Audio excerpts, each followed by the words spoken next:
Hello friends UV पाई छतुआ बा सेरला केमती बनाऊँच देखा मु आपण मानकु। तो प्रथम नहीं गली आलमंड काजू आउ बादाम आउ एपटे मुग डाली आउ हरड़ डाली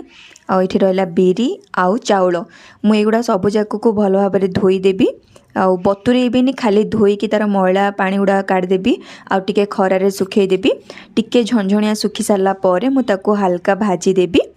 तो ये सबू जाक को भाजीदेवे तापर मुझे टे चूड़ा नहीं हल्का चूड़ा को भी भाजदेली आउ ये मखाना को भी भाजदेली मखानार क्वांटिटी टे अधिक रखी तापर ये टे सागु भी भाजदेली ये दलिया को भी टे भाजीदेली आउ ये रहा आमर ओट्स ओट्स को भी भाजदेली गुजराती आउ पान मधुर को भी हल्का भाजिकी ताको टिके ठंडा होला पर्यंत रखीदेली तापर सब गुड़ा को ग्राइंडिंग करके गोटे चालुणी रे चलईदेली और मुझे बतुरेकी दिएनी मु सब एमती कुक करके दिए आउ जो लड्डू देखुं लड्डू पकईकी दिए मीठा पाई बोलिकी एमती ही मु यूबी को बनईकी दिए।